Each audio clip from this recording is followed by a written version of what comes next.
Hey.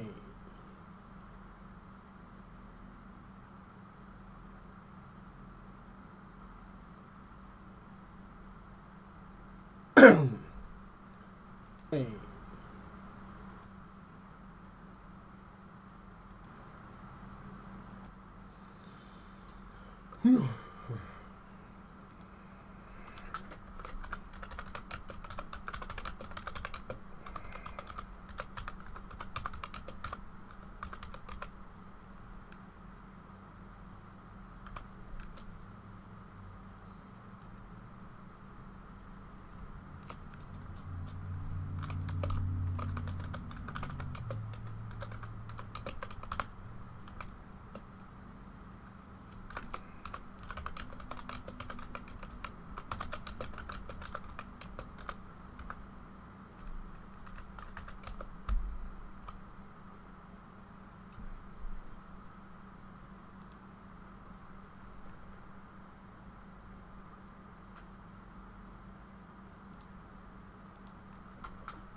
Yeah.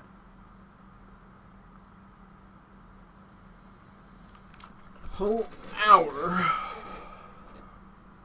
before it's time for things to happen.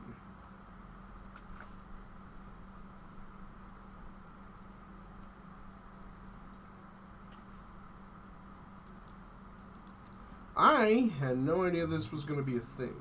I don't know if they said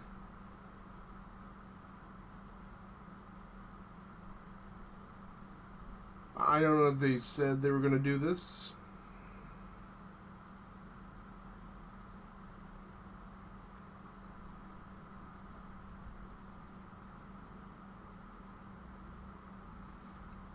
And I just didn't know. Like I missed or something, or if they just decided this almost out of the blue.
It is miserable here right now.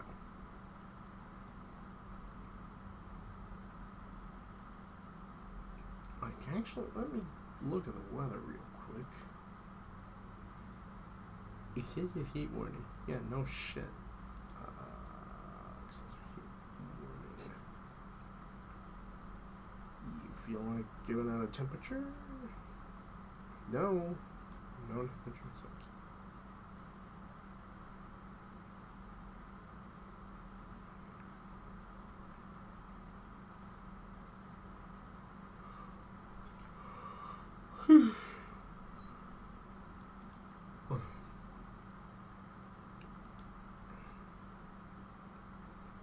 It is about 92, 93 degrees right now. I'm sorry, 91.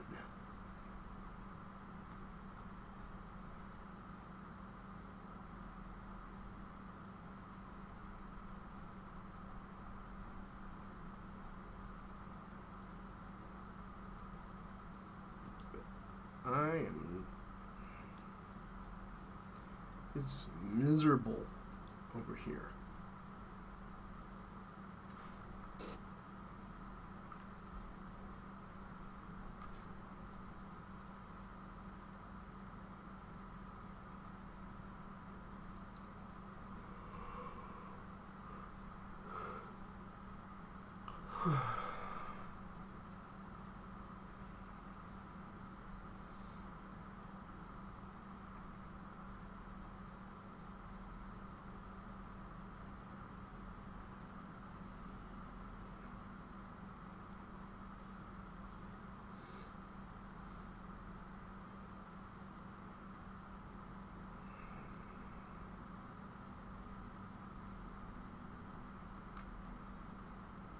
God.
I'll be back in a second. It didn't really occur to me just how much time there was before the thing started.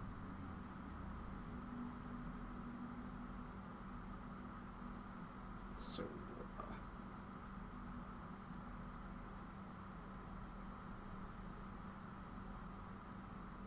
be right back.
I'm back.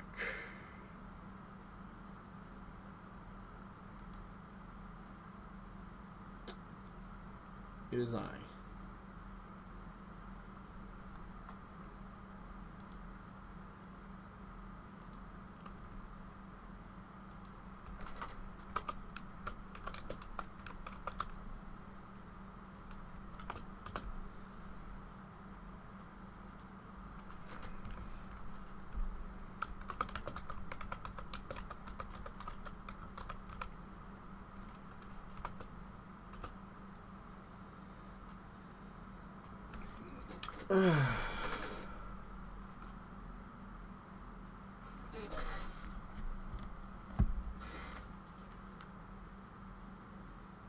Hey. Okay, we're good.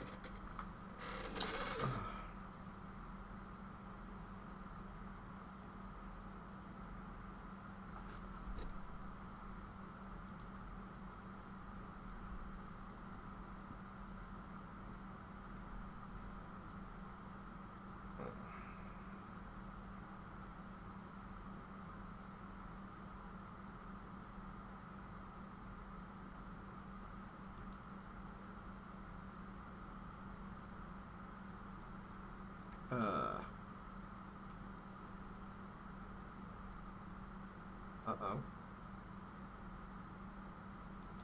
Alright, here we go. Alright.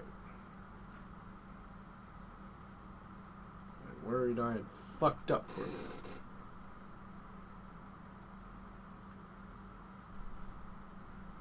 Thank you.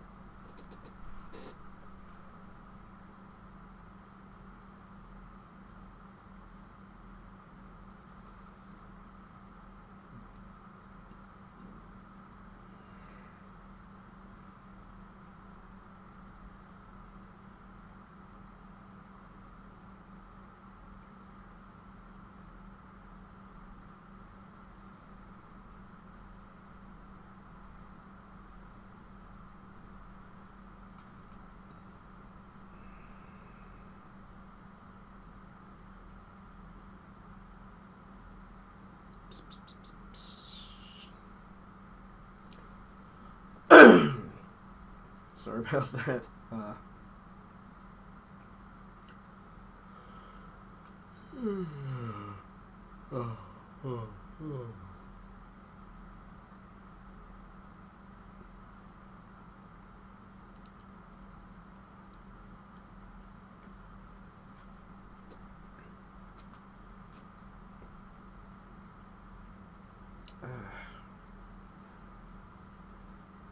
God, I am really tired.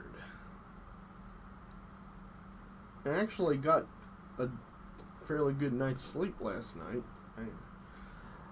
It's gotta be the weather getting to me.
My ass is out here dying in this weather.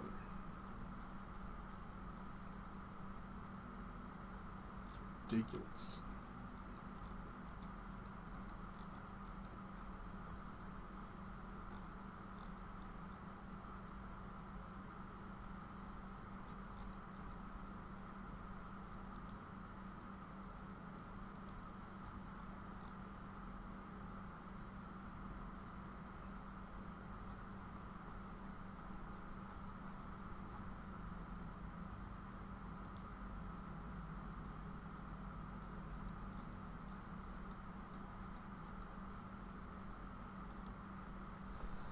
But I have no idea why it is or is not going to be on the docket. That's the right term.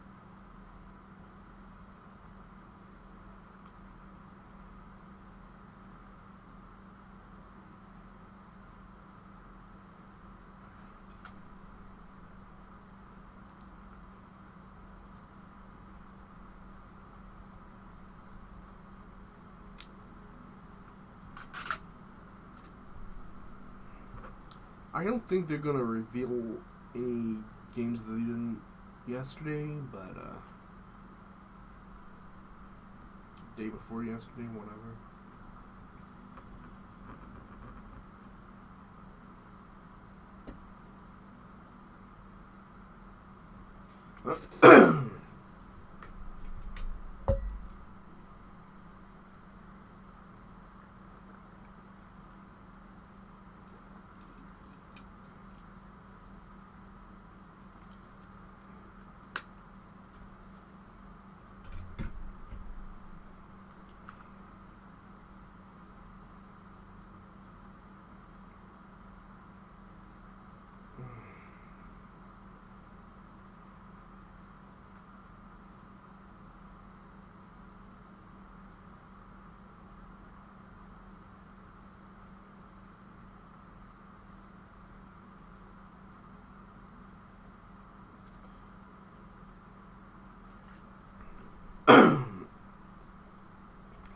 Now, I'll tell you, I am thinking about making a Starfield video,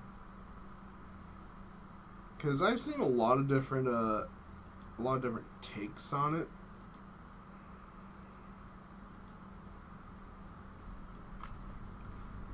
That honestly,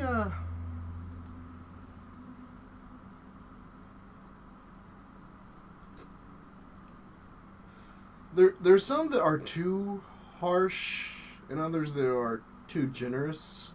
Like, I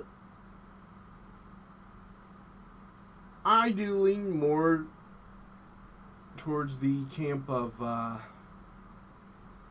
having serious doubts about whether Bethesda can deliver.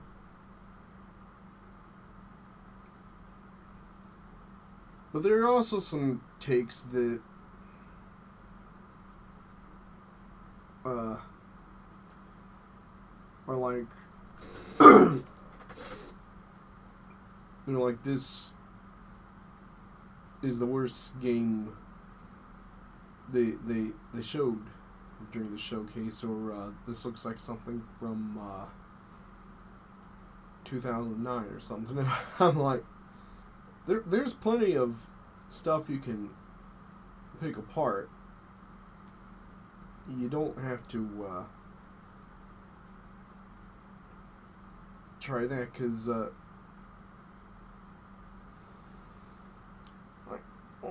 what we saw in the trailer, with the exception of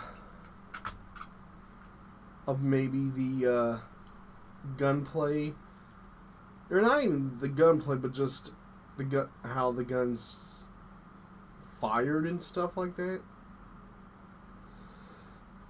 And one little bug that I saw pointed out on Twitter where somebody on New Atlantis had their head on the wrong way.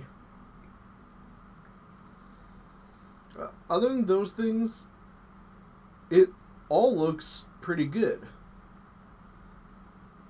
Again, though, my whole thing is it legit? Because they bullshitted us before. Like a lot. They have bullshitted us on some pretty big things.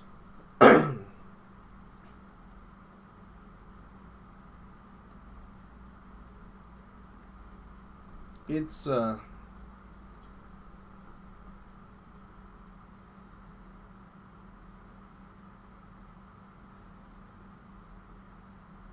really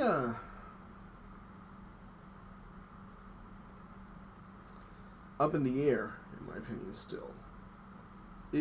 If they can deliver on this stuff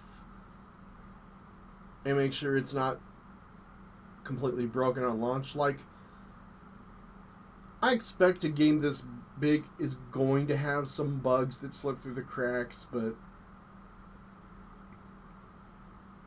if it's anything big or to the and or to the amount that we saw bugs in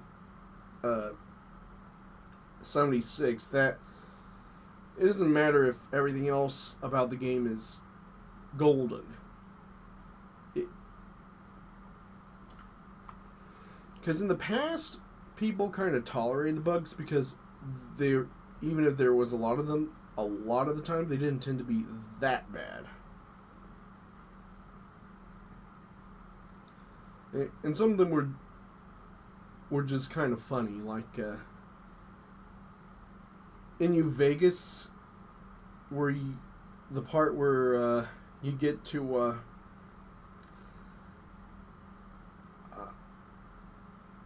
I can't remember what the building is supposed to be exactly, but the one that has like the roller coaster behind it, even though it's not really a park, I don't think. Where I think it's a bunch of the boomers, not the boomers, but maybe the boomers. The one bunch of the one prison gang that uses the dynamite all the time. Having a standoff with the NCR. There's a room in there where you find a skeleton in the bathtub, and it's got something either in the tub with it or near it. I can't remember what exactly. It's been years since I played New Vegas. I really need to get that game out and play it again. But every time I played New Vegas, and I've gone to that room and I've taken that object, for some reason, the skeleton in the bathtub flips out of the tub and does these super fast head over heels somersaults while slowly floating across the room to the other side. And it's this it's kind of become something endearing to me. Like, as far as I'm concerned, I don't even consider a playthrough of New Vegas to have truly begun until I've seen the skeleton twirl. It's just little bugs like that don't really upset people, but 76, God, there were bugs that just not only made it unplayable, but even made it dangerous to run.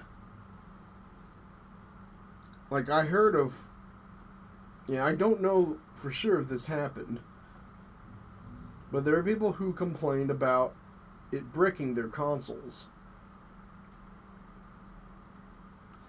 And with everything I've seen. I mean, I think there's like a 3-hour video or something somebody made where it's just all the bugs they found in 76. If Starfield has even 1/10 of those problems, it's pretty much DOA. That is why I am a billion % okay with them taking as much time as they need with this game. I get a lot of shit for saying this, but I really do feel that it's the truth. This is Bethesda, or at least Bethesda Game Studios' last chance. Like,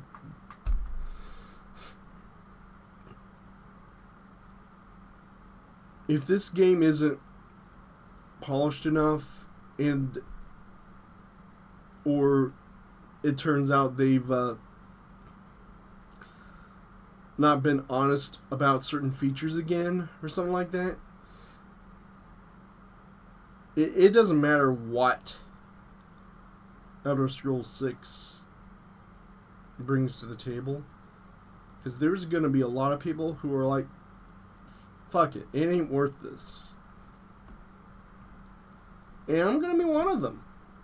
I'm keeping it real with you. Another fuck up. And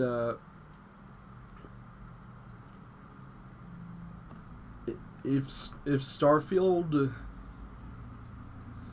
doesn't like live up to at least half of what they're claiming it will be, I'm done.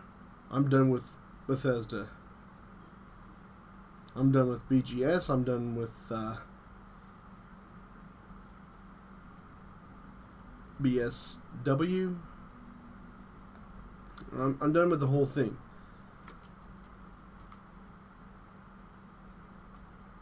I won't ever play another of their games again unless they're like go for free or something like that, or I can get them second hand, because I won't give them money for screwing the pooch, and I don't want that to be the case. And I've been hit with the remark, oh, you want this game to fail so you can make videos on it and get views and stuff like that. And even if I had 1 million subs and like 5 million views of video, I don't like trying to cover games that flop real bad.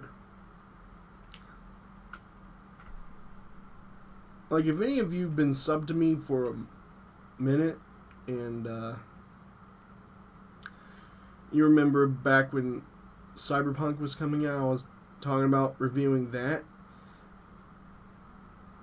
It was just such a mess that I just didn't have the heart to have anything to do with it anymore. That's why that review never saw the light of day. Like, I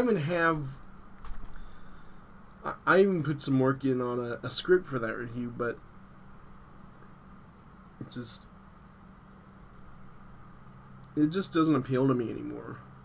And I heard they're trying to fix it up and give it the No Man's Sky treatment with like mega patches, stuff like that, but I don't know if I'm even interested in seeing how that's gone so far.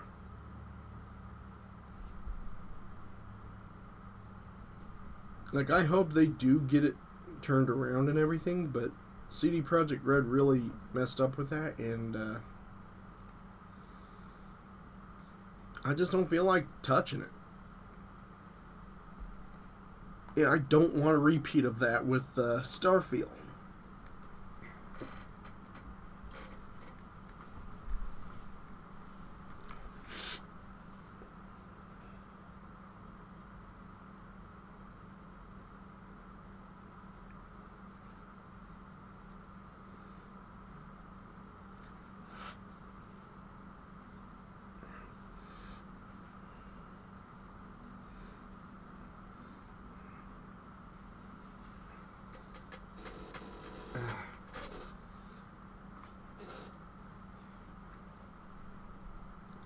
Hold on a minute.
Oh, God, I'm sorry about that. I was sneezing my head off. But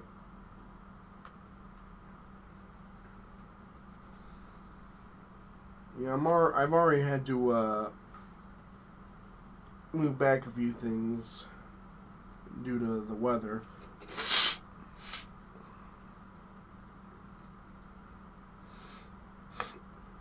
But I'll get more into that after this, because they're about to start.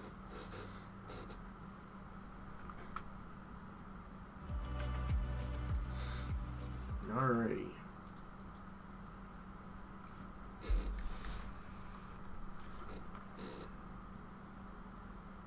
All the 18. Hey, we are a small snippet of Squanch Games, and we are here to tell you how excited we are to be a part of the Microsoft Games Show Extended. Game Showcase Extended. You know, Game Showcase Extended. What's the need for the extended? Why add that extra word? It's like, is there one that's not extended? And that's why? We're getting nods. There is a not extended one. Okay. And that one's just called without the extended. So that's just called there's the normal one. I know what this is. Yeah. Well, hey, look, we're happy to be a part of it nonetheless. How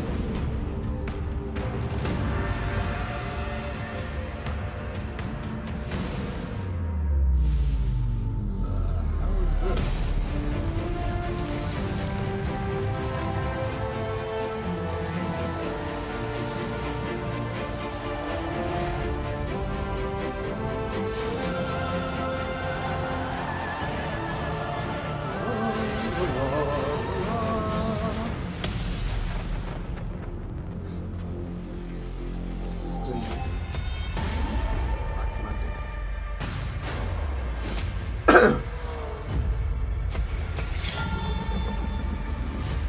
But that Necromancer trailer really pissed me off. Because the movie...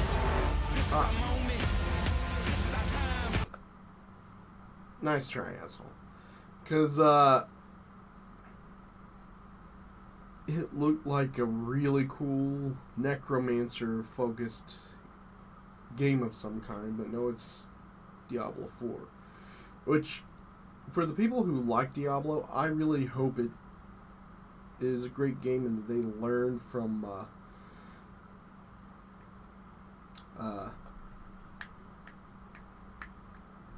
Immortal, but I'm worried they didn't.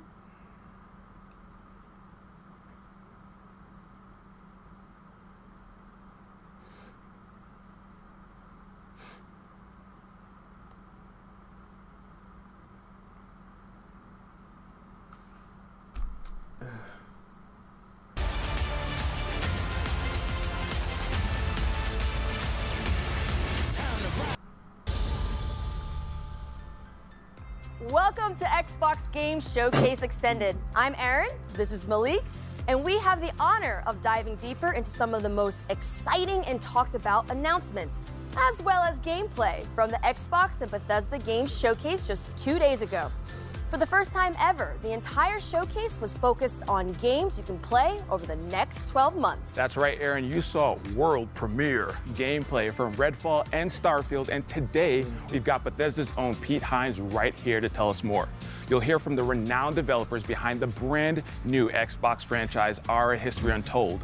Dive into Naraka Bladepoint with our partners at NetEase Games, and so much more. But first, we begin with a special look at how our fans got to celebrate the Xbox and Bethesda Games Showcase with a message from our very own Phil Spencer.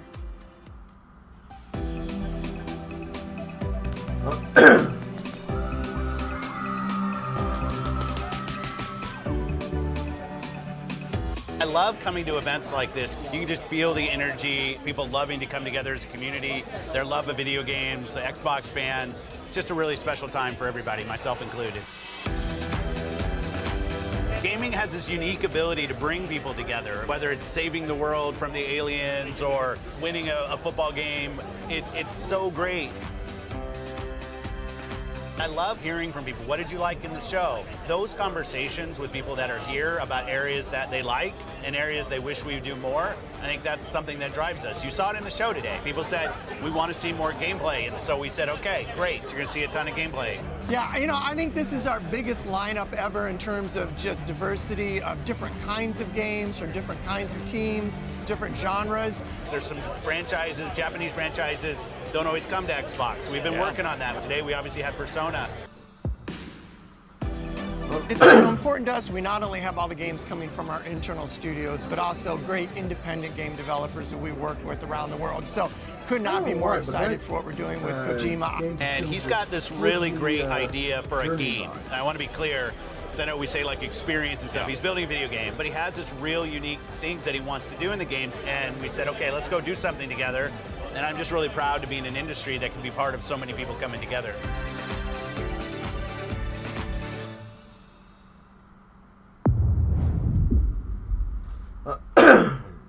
Okay, what do we...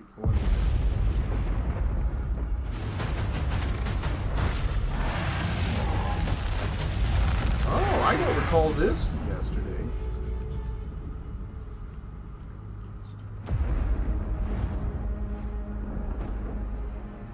Oh wait, is that that Viking game that's been online?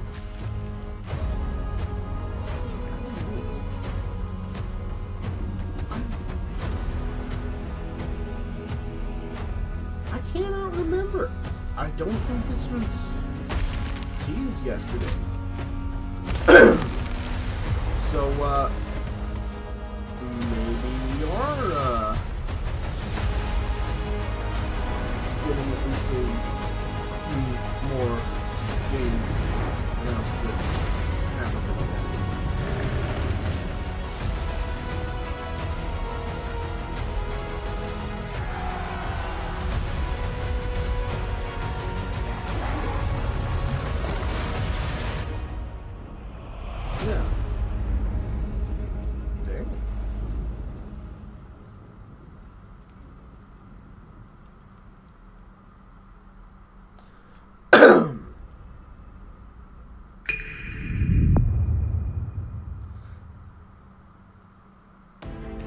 Bethesda opened the showcase with a dramatic gameplay demo for Redfall and closed it with Todd Howard showing us how deep the rabbit hole goes on Starfield. And we also got a sneak peek at upcoming expansions for Elder Scrolls Online and Fallout 76.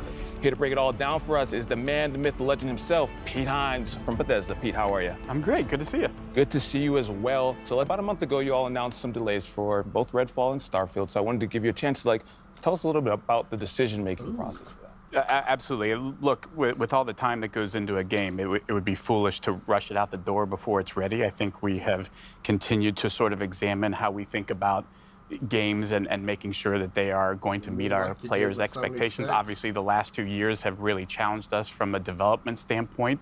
How we work now largely remotely, while a lot of our folks are not back in the office, and that has an impact.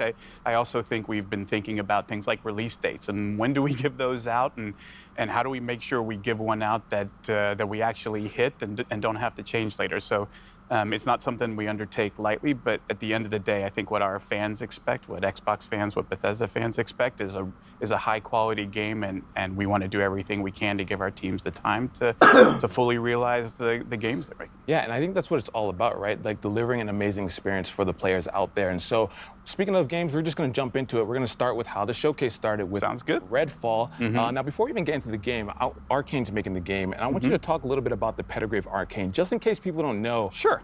These folks over there, they're doing their thing. Arcane Studios is known for really amazing, immersive sims. They do any number of things. If you play games of theirs, Dishonored 2, Prey, there's a lot of common threads you'll find in them. They create really amazing, believable worlds. I think that's a big part of their game is when you're in Dunwall or you're up on a space station in Prey, that it feels believable. There's a reason why things are the way they are. They're also big believers in systems-based as opposed to scripted. So they really embrace player freedom and sort of giving players the tools to decide, you figure out how you want to complete this mission or get through this area. We're not going to tell you how, we're just going to give you tools and then give you the freedom to go and do. But there's great characters and interesting story. They bring a lot of different elements and then really let the player create the experience they want. And that's what it's all about. Gamers have taken many games and made it their own, and I think the fact that Arcane is making the game with that in mind is super important. Now,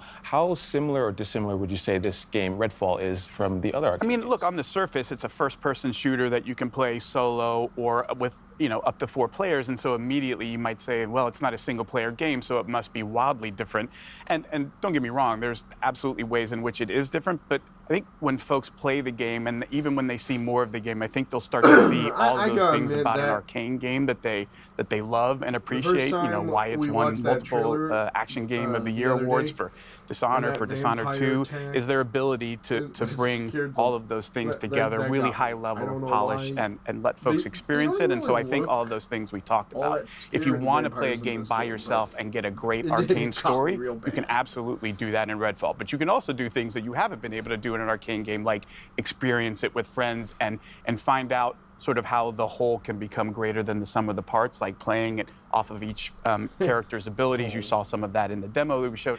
I think the more that people appreciate that, you almost are going to want to try and play Redfall a couple of different ways. You might want to play it by yourself a little bit, play it with others, and it's a game that allows you to do either or both of those things, however you see fit. I'm glad you talked about playing with friends, because I'm taking applications for friends to help me get through Redfall. Can I put my name on that list? I'm down to a little... It'd be an honor.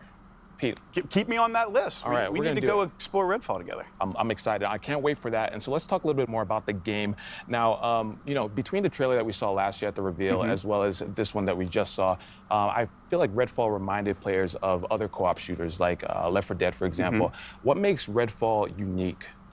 Again, it's one of those things, like if you watch just like combat footage, you might look at Left 4 Dead or Back 4 Blood or any of these things and go, oh, I see multiple characters facing a bunch of enemies, and so it's the same game. But I think that would be doing a disservice, that it's all of the things that take place in between the combat as well as the combat itself, sort of combining different skills and abilities in the way that you do, Layla dropping down an elevator using her powers that Jacob can use to get up top on a roof and provide cover. You have different characters who play roles really well, how you choose to use Brie Bone the robot, all of those things come into, again, allowing the players not to say, here's a set of rules and you can only use, like, no, here's just some stuff that you can go off into this amazing sort of dynamic, ever-changing world and sort of experience and explore for yourself. And you come back the next day and it'll look and feel like a different experience, even though you're in the exact same part of the game. I mean, I think those are the kinds of things that Arcane does that really bring that sort of extra special element that makes their game so compelling. Yeah, compelling and fresh. So I'm excited for Redfall, and you said it here for everyone to see that we're going to be playing together. So I'm going to hold you to that. Absolutely. You got the proof. All right. Can't wait. Oh, awesome. So let's talk about Elder Scrolls Online. Now, I wanted to talk about the team philosophy because I hear that the team is actually banned from saying things like, now is the perfect time to play. My least favorite saying is there's never been a better time to play a game. Like, we all say that. Yes, games always get better. We know that. The thing that we love about where Elder Scrolls Online is going is their ability to continually refresh the experience for players, provide new experiences, like going to High Isle, a place they've never been in. An Elder Scrolls game, it does a lot of things like story and intrigue. There's a lot of politics in High Isle, different factions and the conflict that's going on there. And again, a way that you can jump in and play by yourself and experience it by yourself, even though it's an MMO. But the real special sauce of Elder Scrolls Online is our amazing community. They're so welcoming. They're so helpful. You know, if you need a little bit of help, if you need a lot of help, they're there. They're there for you to help explain, to to make sure you have a fun experience. And honestly, like, that is such a huge part for an online game of creating an environment where anybody, no matter whether you just started playing or you've been playing for 8 years, can have a good experience, no matter how you decide to engage with it. I love that you mentioned that. Community is as you mentioned, is such a huge part of any online game. And so for players who may not have played Elder Scrolls, who are, like you said, looking to jump in, to know that they have that community backing them, that's going to help them, guide them in their journey, is super exciting. So, but I want to talk about Fallout a little bit. Okay. Huge milestone recently, 25 years of Fallout. It can rent a car even now at this point, right? We're talking about it. All right, so this has to mean something super special to the team. Absolutely, and look, we are as aware of anybody. Like, this franchise did not start with Bethesda. It's one that we took on along the way, and our intent is not just to pay homage to, like, Bethesda Fallout. Like, no, we mean all Fallout, because what this series has done, what it meant to us as players when we went and played those games, played the original Fallout 2, and then what the franchise has become, and sort of growing and finding an even, a new audience with Fallout 3, Fallout 4, Fallout New Vegas, Fallout 76 is something we really want to celebrate. And honestly, what's going on in Fallout 76 with the pit and your ability to continue to push the boundaries in an online game of story and meaningful player choice, and as you're going along, making decisions that kind of matter and have a real impact, I think is important in the evolution of Fallout 76. And just honestly, how far that game has come from its launch. Like, we're keenly aware of how that launch went, but we are also keenly aware of the incredible amount of effort and dedication from all of our teams across Bethesda to say, like, we believe in this thing, and we want to give the fans more of what they want and the kind of experiences that they want. And where Fallout 76 is now is truly remarkable when you go back and look at sort of where we were and how far we've come, and honestly, how much cool stuff is in store in the pit. It's going to be super fun. Excited to jump in, and again, that's one of those things that I'm sure you guys attribute to the community, giving that feedback.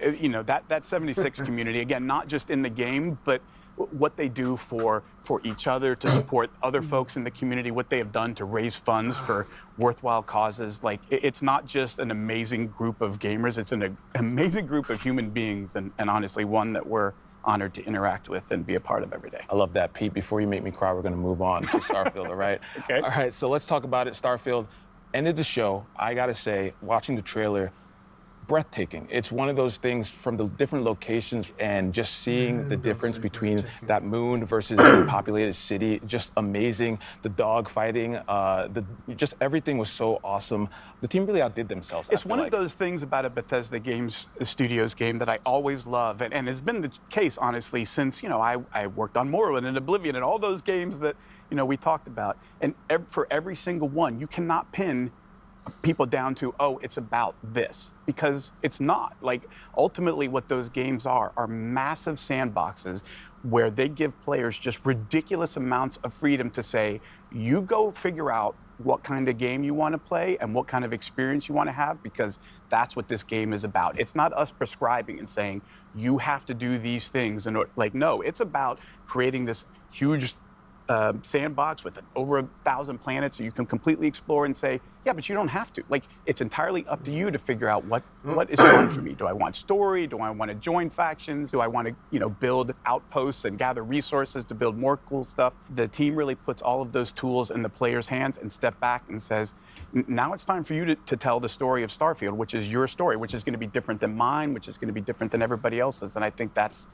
really where the magic of a Bethesda Game Studios game happens. Speaking about the scope of everything, Todd said this is what an epic RPG is. What does Bethesda define an epic RPG as? I think, again, it's sort of leaning into, really cool. Look, there's a lot of folks who take a lot of different approaches on what does an open world mean. And Bethesda Game Studios always pushes themselves to the most freedom and least limitations, right? Where the items in the world are all real things. You walk into a store and there's a bunch of weapons or whatever. Like, that's not just art on a countertop. Like, you could pick those up. You could steal them and run out of it. You can create chaos. Like, we don't want to put too many limits on what the player is or isn't allowed to do. We love it when players say, I wonder what happens if, and then they try it. And then they get to see, like, oh my Lord, chaos ensued and it was insanity. Everybody was shooting at me. And like, that's, I think, the beauty of Bethesda Game Studios and the number of ways that they push for you to explore that, right? It's not just one, it's, you could spend thousands of hours doing nothing but shipbuilding and like focus that as all you're about, and that's okay. But you could also be about exploring every planet and finding all of the good, and that's okay. Or you could just play the main story and be like, I want a kind of experience that I'm guided through so that I kind of get to see stuff, and I might stop here and there. Oh, there's a cool side quest that I got, but I want something that sort of leads me through, because I'm a little, it can be a little daunting to say you can go do whatever I want. Like, ooh, I don't know what I should do. So some folks want a little bit of a guided path or to understand where the fun is, and no approach is wrong. Like, for me, that's epic, because it says we aren't putting any limits on what you can or can't do. We're going to set you loose and just sit back and watch the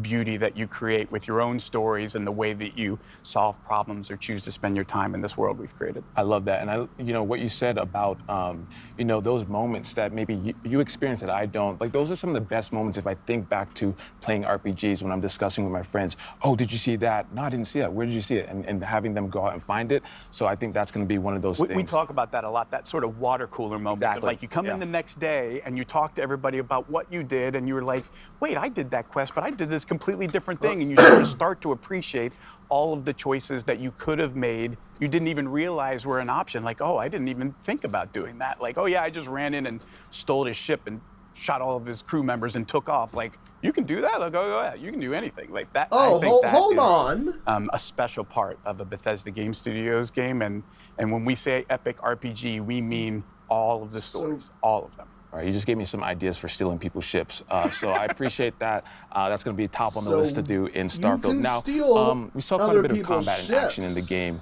That seems to also be, in addition to exploring and everything, that seems to be another huge focus of the game. Absolutely. I mean, look, if you look at a game like Skyrim, which everybody's played Skyrim at this point, it can, a combat is a big part of that.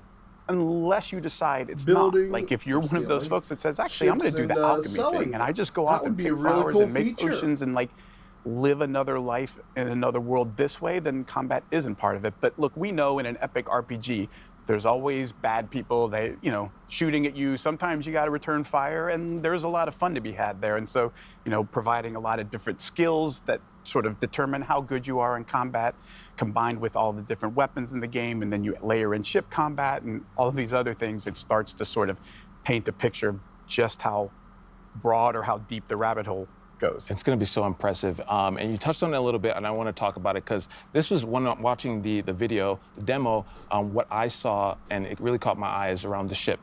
It's not just getting in the ship and that's your ship. There's so much behind it. Can you talk about it a little bit? Yeah, like every ship is customizable to the nth degree, and not just like cosmetically I want my ship to look like this or look like that, though obviously that's totally a thing that you could do if all you care about is cosmetics.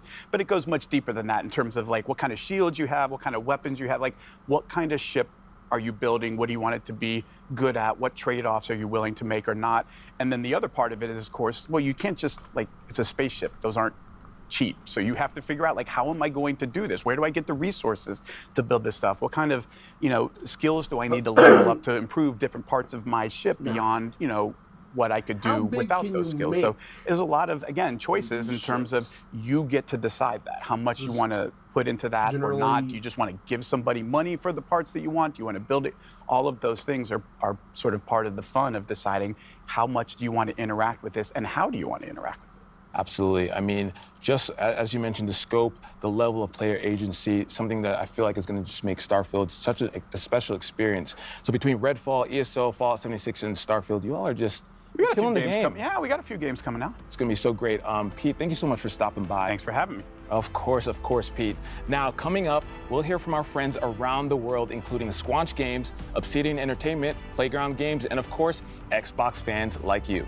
But first, let's hear from the creators of one of the world's most popular Battle Royale games.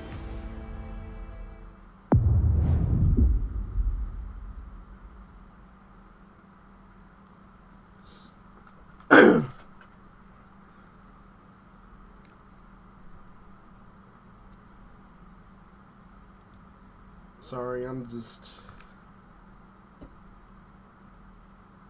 am really not interested in the Battle Royale stuff, but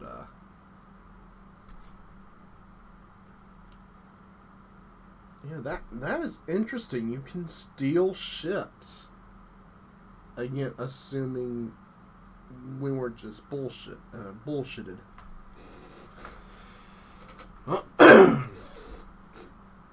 Like, that's got me thinking. Yeah, like I was saying before, how big can you make these ships? Are they all just one general size, with maybe just slightly bigger, slightly smaller variants, depending on what pieces you throw on it? Or can you make small fighters all the way up to dreadnoughts? Also, are they going to use that idea I put forward when we first heard about the Starfield rumors way back when, where kind of like how you can find... for anyone who played Fallout 4... You know that there are legendary weapons that you can find, stuff like that, but one thing you can do is that there's a legendary machete that you can find at, I think it's Dunwich Quarry, and the blade is like this jagged, creepy looking thing, and I believe it does poison or rad damage, can't remember which. And what's unique is that it's the blade itself that's unique. So you can, if you go and you make another machete blade, and you modify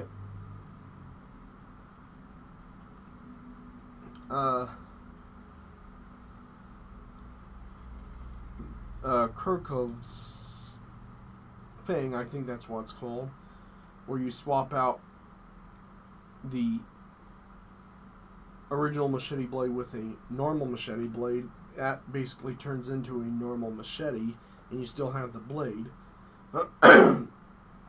So if you get a random legendary machete from an enemy, you can actually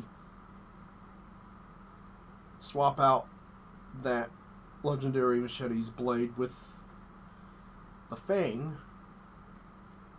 and you can have two separate special effects.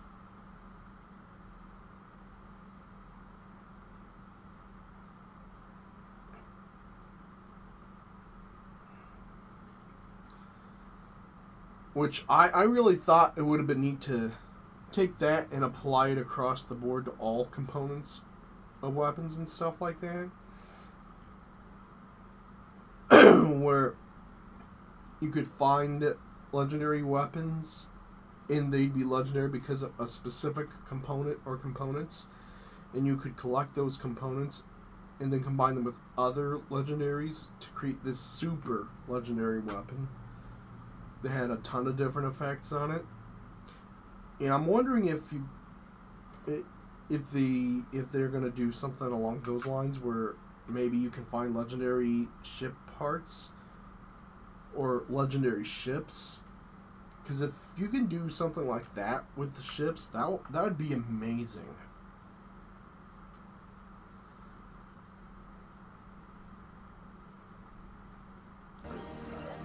History is filled with moments of greatness. Some well-known, some lost to time. But what about the history that could have been if you were its architect? Yeah, we literally saw the exact same thing the other day. Come on. Ow, ow, ow, ow, ow, ow, ow.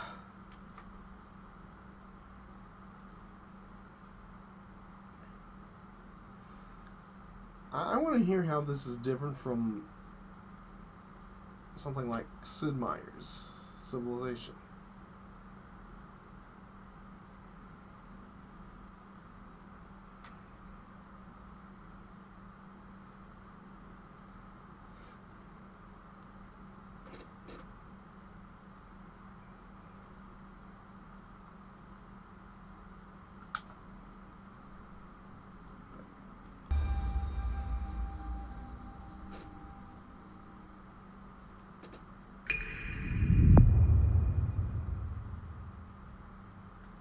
I'm excited to welcome our friends from Oxide Games for a closer look at their historical grand strategy game for PC called Ara: History Untold. Dan, Michelle, thank you two for joining us today. Thank you for having us. And on behalf of the entire studio, we are really excited to be here and finally be able to talk about Ara. I mean, we all are excited too. You just had the world premiere 2 days ago for Ara. And I have to say, I'm a really, really big history fan. I love me some history, so I've been looking forward to talking to you two about this. Now, we all know this is not your first strategy game, but the vision behind Ara is so ambitious. So tell us more about it. And also for those who are new to Oxide Games, we would love to hear more about the studio as well.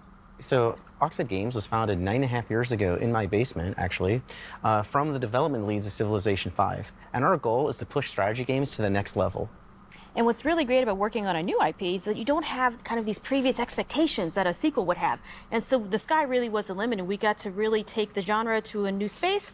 And we really hope that not only will fans of strategy games like this, but people who've never played a strategy game before will find something they love as well. You're absolutely taking it to the next level. I think I saw like a drone was in like the 18th century or something like that. It's very, very fascinating. And I think that like, if you're someone who really enjoys history, it's bringing like all of the worlds together, all the periods of time together. And that's a grand vision in itself. So how does the vision of Ara impact the player experience within the game? So one of the kind of big things we wanted to do with Ara was really explore how to make the game less about finding that optimal strategy, that optimal path, and really bring in ways to make it more meaningful to the player, make it unique to themselves.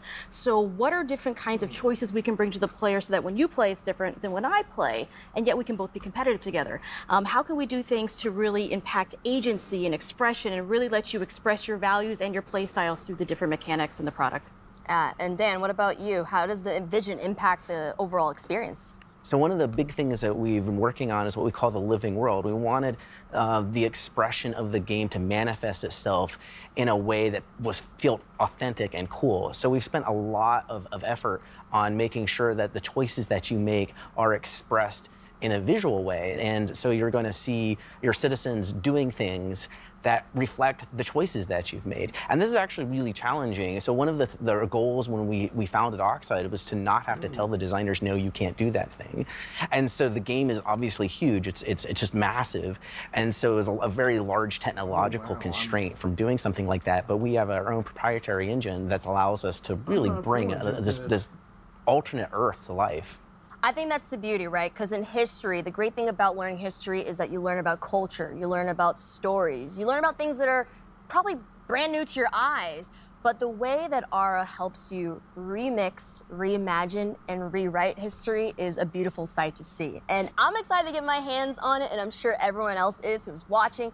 So let us know, where can we learn more about it, and when can we get our hands on it? Because I need it today.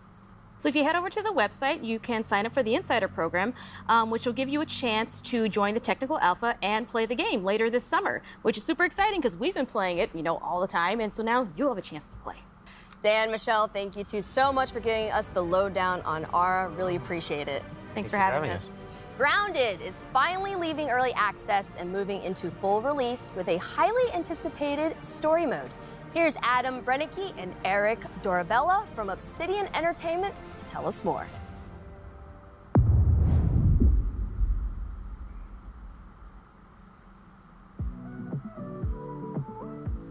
What can players expect from the 1.0 launch of Grounded? The big one, of course, is going to be a complete game, and that means story, right?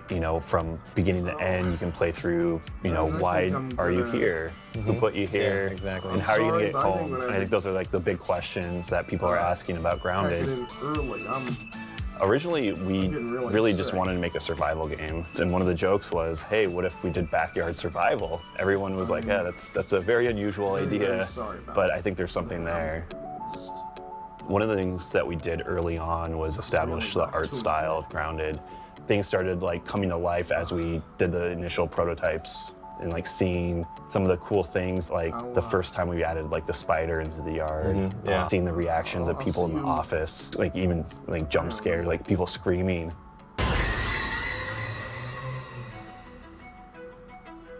The team is very small. It's the smallest team